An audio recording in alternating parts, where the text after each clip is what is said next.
connaître et observer au quotidien dans leurs combats le respect de la dignité humaine, la distinction et la protection des non-combattants et des biens, les droits des prisonniers ainsi que les conditions de transfert de ces prisonniers vers les structures et les autorités compétentes.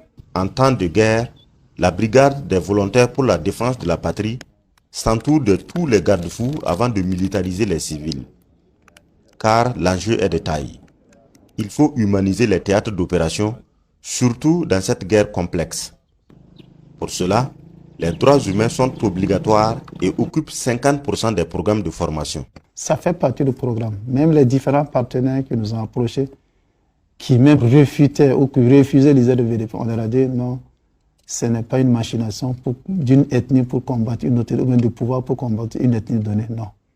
C'est partie de la volonté du peuple. Et si vous voulez nous aider, malgré vos règles que nous connaissons en matière de respect des droits humains dans votre pays, de grâce, venez investir dans la formation en droits humains. Et nous vous autorisons à pouvoir les vérifier sur le terrain.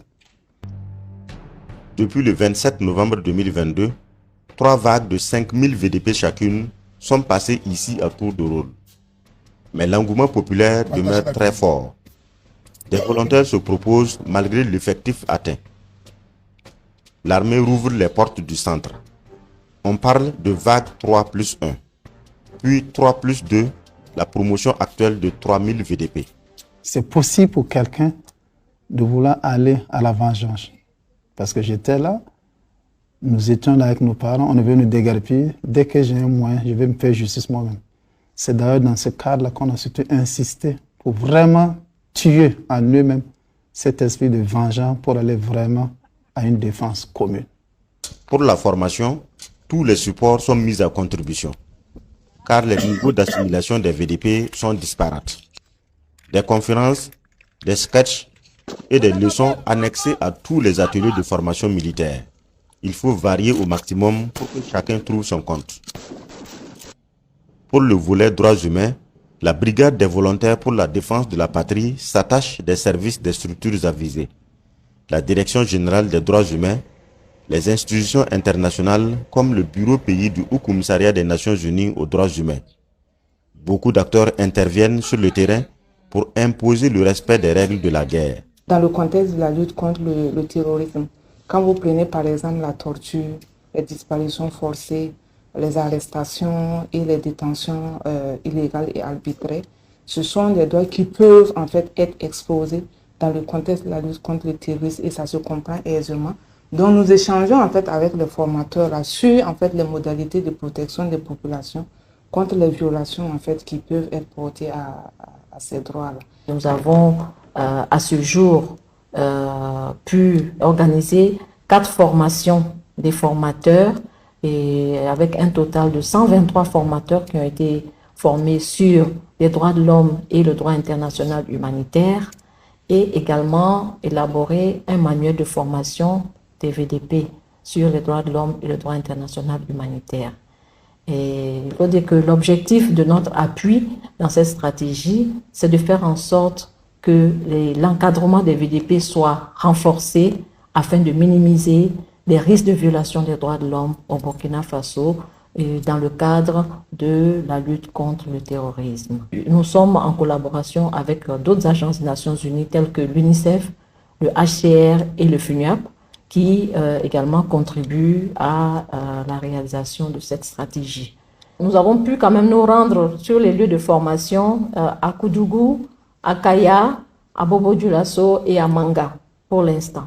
Et d'autres formations sont prévues très bientôt. Des cas pratiques sont transposés dans les ateliers de formation. Ici, par exemple, c'est la manœuvre du jour. Le travail quotidien des VDP, la patrouille motorisée à partir d'un village à un autre. Le circuit est semé d'embûches pour forger le mental des hommes. Le premier obstacle, une mine artisanale tendue.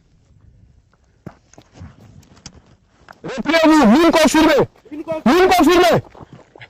Il ne tombe pas dans le piège. Il le détecte, le balise et envoie la localisation à une équipe technique.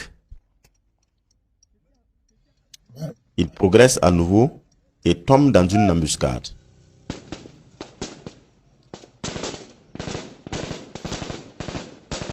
C'est le mode d'attaque terroriste le plus fréquent.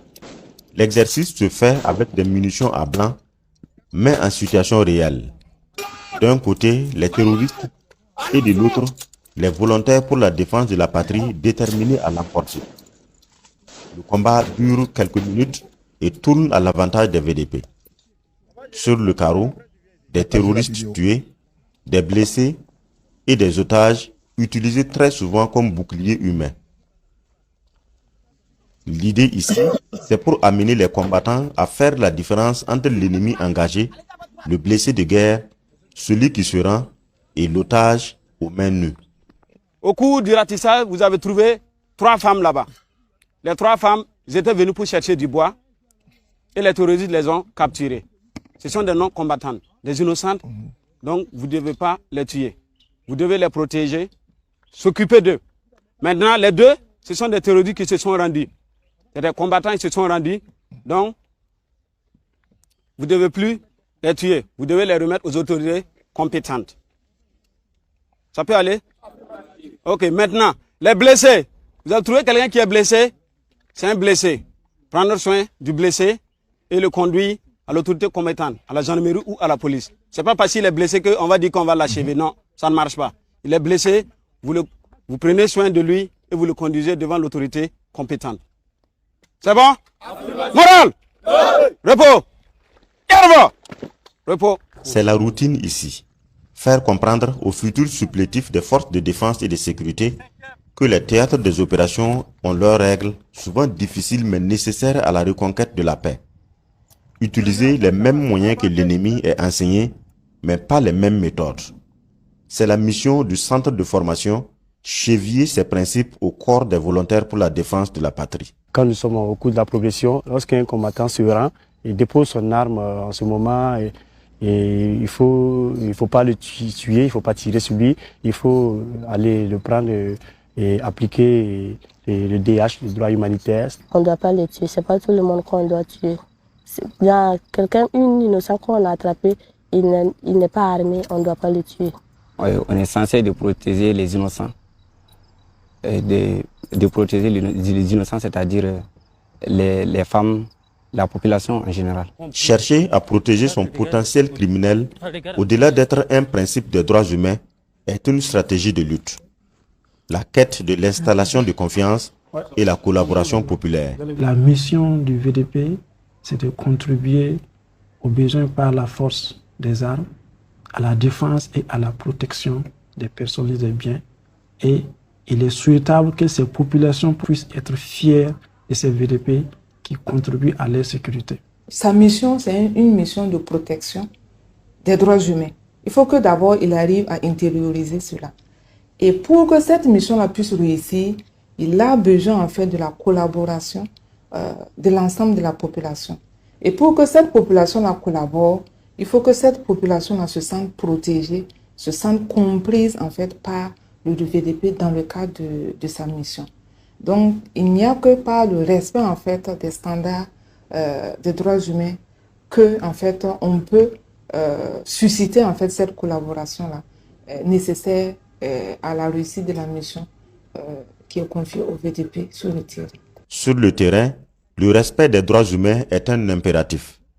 Le code de conduite des VDP, la loi portant statut des VDP et celle portant création des VDP veillent au grain.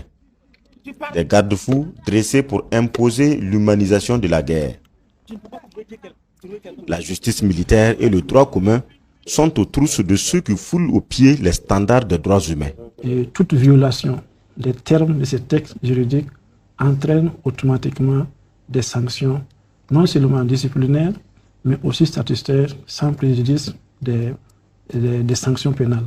Vous avez suivi tout récemment en février la révision du code de justice militaire qui a permis d'instituer des prévôtés auprès de tous qui sont engagés sur les théâtres des opérations auxquels du moins les VDP viennent en appui. Donc bien entendu, il est clair que quand il y a des actes qui portent violation massive ou des allégations du moins, il y a des constatations qui puissent être faites, toutes les enquêtes sont ouvertes. Et ça a été le cas, par exemple, pour des allégations telles qu'à Nouna, Ouambal. Toutes ces procédures sont en cours pour élucider et, bien entendu, éventuellement prendre des sanctions. Le Burkina Faso a souscrit un certain nombre d'instruments internationaux sur la promotion et la protection des droits humains qui ont été intériorisés par des tests internes. Donc pour nous, il s'agit non seulement de respecter notre législation nationale, mais de respecter les engagements de l'État au plan international en ce qui concerne les droits humains. Des sanctions de divers ordres sont déjà prises contre des combattants qui utilisent les moyens de l'État contre des honnêtes citoyens. Des mises à pied, des révocations, même des peines d'emprisonnement sont prononcées à l'encontre des VDP qui tordent le cou aux droits humains. Aucun acte illégal ne reste impuni, même sur le théâtre des opérations. À ce jour, il y a des sanctions qui sont prises à l'encontre de ces VDP. Et bien entendu, on ne peut pas laisser passer ces fautes qui sont commises par ces VDP. Nous avons environ une centaine de VDP qui sont révoqués pour violation en fait du code de conduite et du statut du VDP. Également, il y a des dossiers aussi qui sont transmis au niveau du tribunal militaire comme au niveau du procureur général et la situation est en cours. Et au niveau du tribunal militaire, il y a eu récemment un jugement pour des cas d'infraction aux règles. Et aussi sur le plan pénal, il y a des VDP qui sont jugés pour des fautes commises conformément au non-respect des règles et lois édictées par le Burkina Faso en termes de respect des droits humains. Vraiment, on a des retours là-dessus. Il y a quelques égarements de but, mais qui ont été vraiment punis sévèrement d'ailleurs. Tous ceux qui sont passés dans les cas de vengeance ont été sévèrement punis. Et ça sera toujours comme ça. Ce ne sont que des actes isolés. La grande majorité des VDP abattent un travail de sécurisation des populations et de leurs biens partout à travers le pays. Le commandement le reconnaît, mais reste intraitable face à la moindre faute professionnelle. Je voudrais féliciter l'ensemble de tous les VDP qui travaillent d'arrache-pied sur le terrain afin que le Burkina Faso puisse recouvrer la paix. Les volontaires pour la défense de la patrie, même avec une brigade à part entière, n'évoluent pas seuls.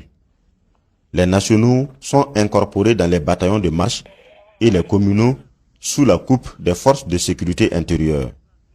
Un carcan voulu pour mieux contrôler leurs actions sur le terrain. Pour l'heure, ils bénéficient d'un soutien populaire très fort. Des populations qui, à longueur de journée, contribuent au fonds de soutien patriotique. Le budget est